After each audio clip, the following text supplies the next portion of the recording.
Hello there and welcome back to another edition of the Hot Lab Classic Remastered. This time we'll take a look at the 1998 Alfa Romeo 166 2-litre TwinSpark 16 valve. Our second Alfa 166 to take on the course, and this one I think should be interesting. So the 2.5 V6 that we had go around the course, that wasn't the most interesting car in the world. However, the 156 TwinSpark we had go around is currently our fastest front-wheel drive car. So, the question is, what about the 166 with the 2-litre TwinSpark? Is this going to be quicker than the V6? We'll find out. Front engine, front-wheel drive, 356 horsepower, 1,263 kilos. I remember the V6 weighs significantly more than this, so yeah, it should be interesting to see if it can beat that V6. This car is going to get 6 laps of the Motorsports Land track in order to set the best time it possibly can. Our current leader is the Mitsubishi Lancer Evo 5 RS. That's at a time of a 27.806. The Alfa Romeo is not beating that, is it? Now, to give you an idea of the domination the TwinSpark engine had, the 156 set, I think it was like a 30.145, somewhere around there. I can't actually see it from where I am on the leaderboard because I want to focus on the 166. That set a time of a 31.238 in V6 Sportronic form. Now, admittedly, in case you're wondering what Sportronic means, that is the automatic gearbox that was in the car. So that's something to bear in mind, is that one had an automatic gearbox. I don't know if that means this has a manual. I know manual 166 definitely existed. So yeah, that'll be interesting to know. This one comes in, there's lots of fantastic colours for these cars, as you are very well aware. This is one of those colours. I can't remember what this is, like a nautical blue or something. I think it looks really nice. I think the 166 I ran in a colour called, I can't say it, Ayora or something. The 156 got ran in like this sort of greyish blue colour, and of course eventually the Alpha Red's going to come round, but we'll save that for the big V6. Straight away, this isn't the 156 to drive. The 156 was lovely to drive. This is a 166, which means it feels very front end limited. Like the amount of weight over that front end is it's a lot.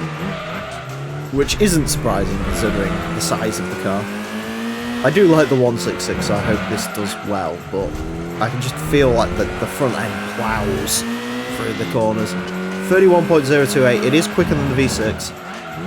Now, I think this actually makes very slightly less power than the 156 did, which is weird considering it's the same engine, but that is Gran Turismo 2 logic sometimes. I'm sure when the 145 and the 155 take on this course, which has the same TwinSpark engine, they probably won't make 350 odd horsepower. In the case of the 145, it surprised me if it makes 300.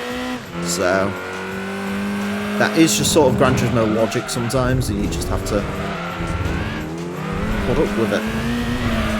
Yeah, it's very weird to drive this. It's sort of a front-wheel drive car with a little bit of rear-wheel drive mixed in.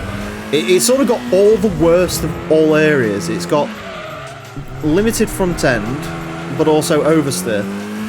It's, yeah, like a very poorly set up four-wheel drive car. I don't know if these did come in four-wheel drive, but either way, 30.871, as I mentioned, it is actually slightly quicker than the V6. It actually, to be perfectly honest with you, for a front-wheel drive car, that's actually a pretty good time.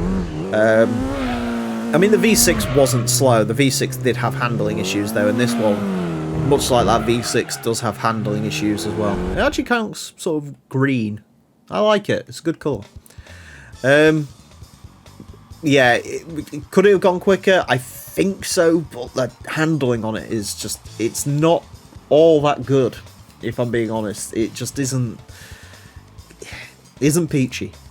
30.871 will place it into 71st place. It is very slightly slower than the Honda Civic Type R, Citroen Saxo, okay. It is quicker than an Astra though, which actually that Astra made about the same power that this did. Quicker than the Ford Focus, quicker than the Mustang. Quicker than the Mazda Demio 106 Rally.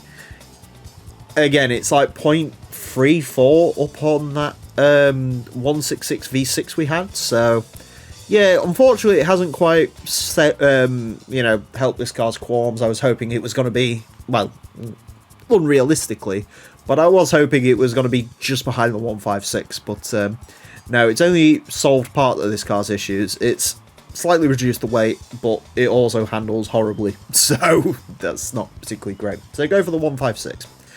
Anyways, that's it for this episode. Thank you all very much for watching. Do join me next time when I'll be driving something completely different. Until then, farewell.